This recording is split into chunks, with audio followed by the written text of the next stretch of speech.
Greetings, everyone. This is Fahad Malaika coming to you from Washington, D.C. with the 9th edition of the NESA Alumni Virtual Interview Series.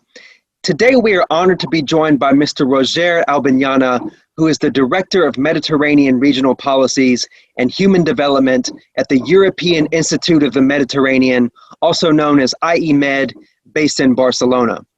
Roger is also Associate Professor at the Faculty of Economics at the University of Barcelona, where he teaches international economic policy.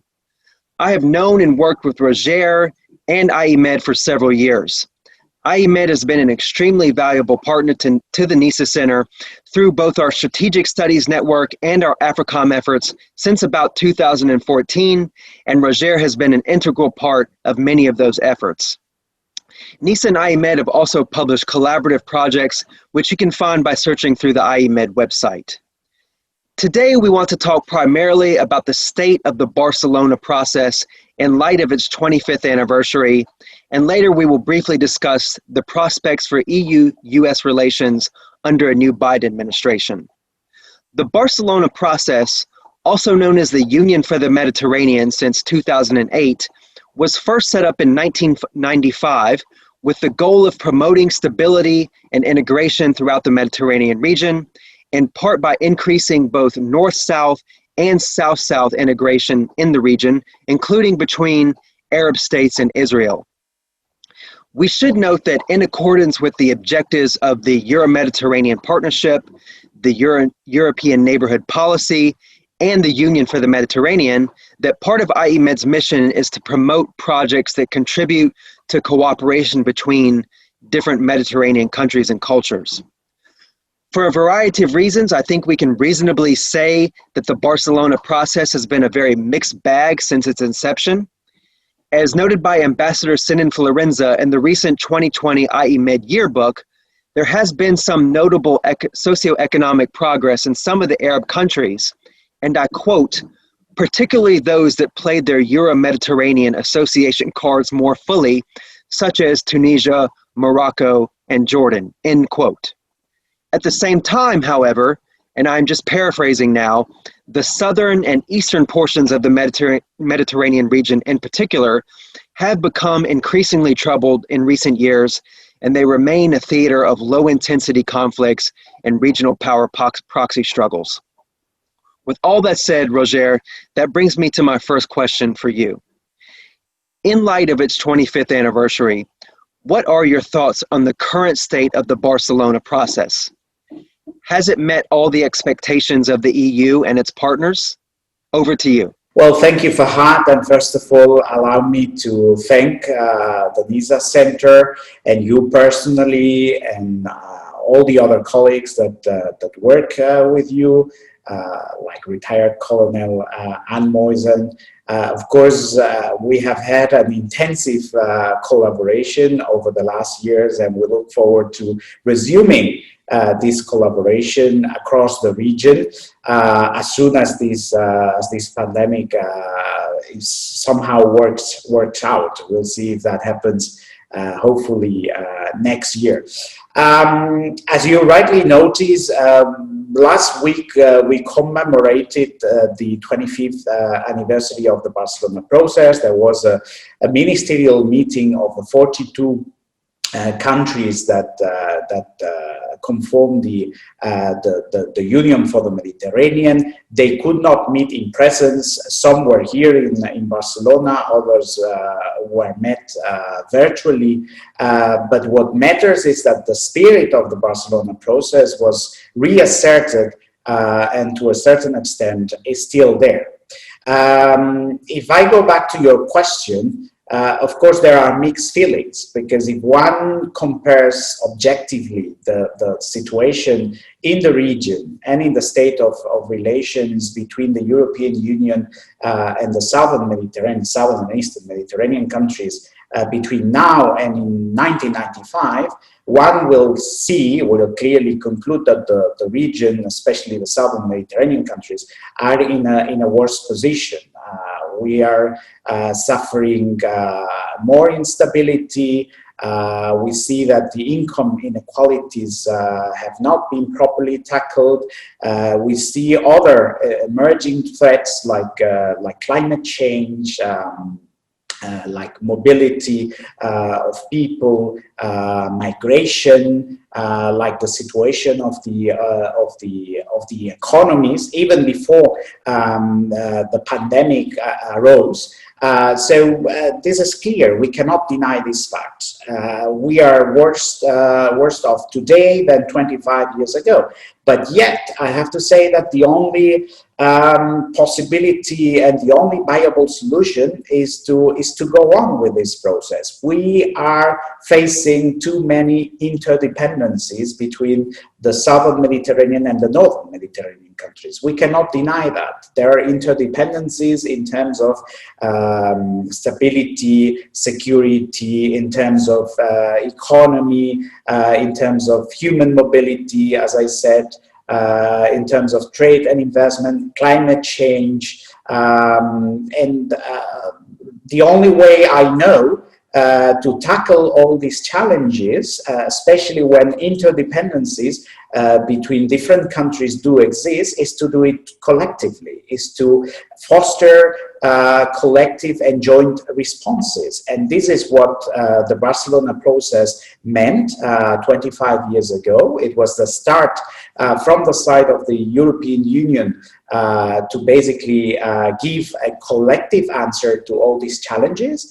And this is the only possible way.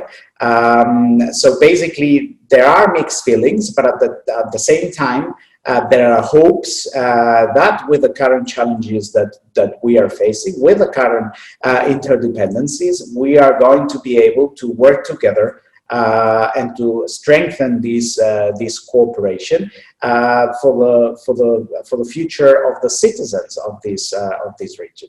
Thank you, Roger. So you touched on parts of my next question already. So what are the current prospects and challenges for the Barcelona process for the future?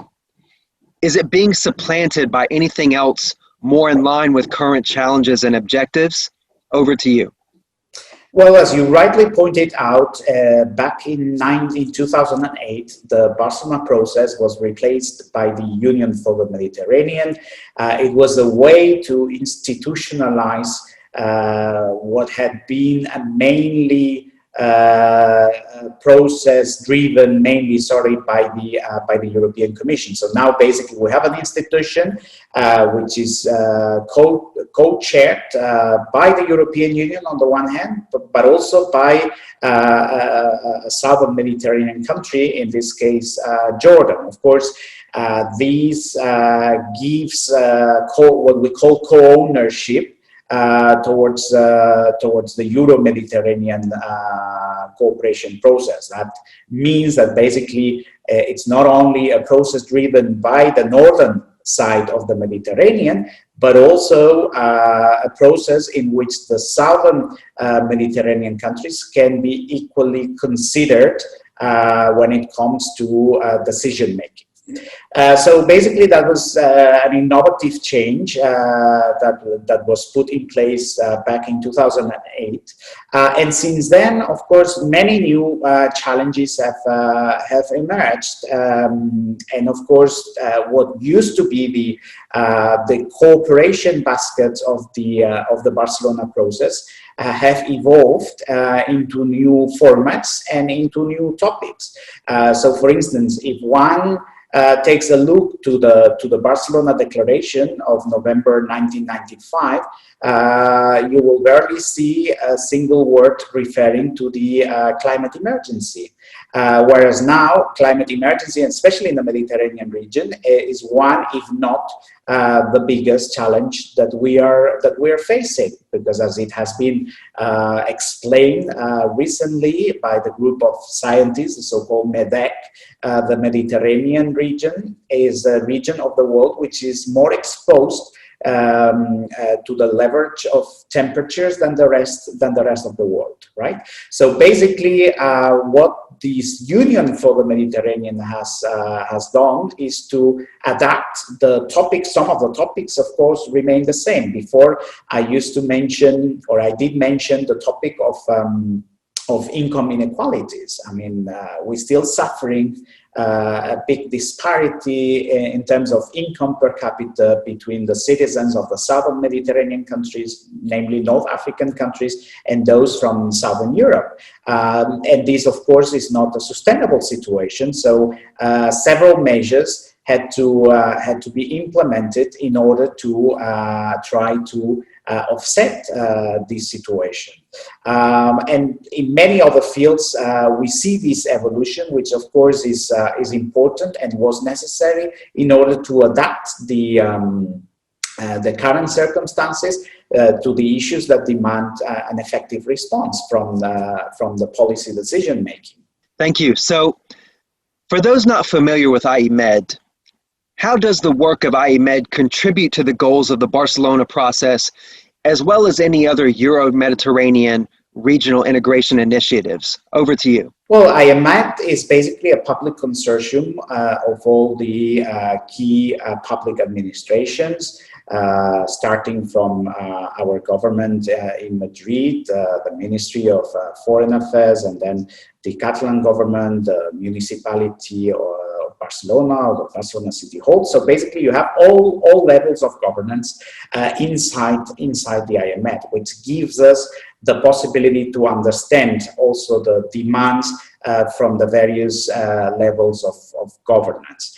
Of course, we only have one objective that, as you rightly mentioned, is to contribute to the development of stability, peace, socioeconomic development, intercultural relations between the north and the south of the Mediterranean. And we basically undertake our actions through a number of networks with many different stakeholders that are, well, these networks are normally managed, administered by IEMed, and a number of projects that try to contribute to these objectives laid down at the Barcelona Declaration of 1995 and founding principles of the Union for the Mediterranean of 2008. Thank you, Roger. So, how has the COVID-19 crisis impacted regional integration in the Euro-Mediterranean? In other words, has the crisis boosted or stunted the process? And what are the prospects for the region post-COVID? Over to you. Well, this is indeed a difficult question and also a very important question. I think it's too early to see exactly what the impact of the COVID-19 has been into the integration process. But of course, any crisis like the one that we are witnessing is an opportunity to rethink what we didn't do well from the past and how we can improve for the future. And I see responses, especially from the European Union institutions and from certain governments in the southern Mediterranean countries that go in that direction. Does that mean that this will inevitably lead to further integration in the region? Well, I wish so, because we from IEMed and also the Union for the Mediterranean, of course, we are working to strengthen this process of regional integration, but I think it's too early. We have seen, for instance, a month ago, a ministerial meeting of trade and investment. This is a very sensitive issue at the level of the 42 countries of the Union for the Mediterranean. So all the ministers of trade and investment meeting together. We have also seen this ministerial meeting of foreign affairs that was held last week, in which priority actions are being envisaged for the years to come. And of course, regional integration is the main priority action, because it touches upon a number of sectors. And we will see, for instance, in February next year, how the ministers of blue economy are going to gather in Malta for a ministerial meeting on the blue economy. The blue economy, it's one of the sectors in which this cooperation, if not integration, among the Mediterranean countries can be easily fostered, because we are talking about the use or the economic use of the most precious natural resource that we have in the Mediterranean, which is the Mediterranean Sea. So it makes full sense. But I would say that it's still too early. We have indeed seen in the last 10 years that this regional process has not advanced sufficiently. The OECD is working on a 5-year term report to basically address and to measure how this integration process is taking place, or why is it not taking place if it's not taking place. And of course, we will do our utmost to push for this integration process. But as I said in the beginning, I can perceive that the EU institutions in particular are aware of the need to move this process forward, and I look forward to seeing it. Thank you, Roger.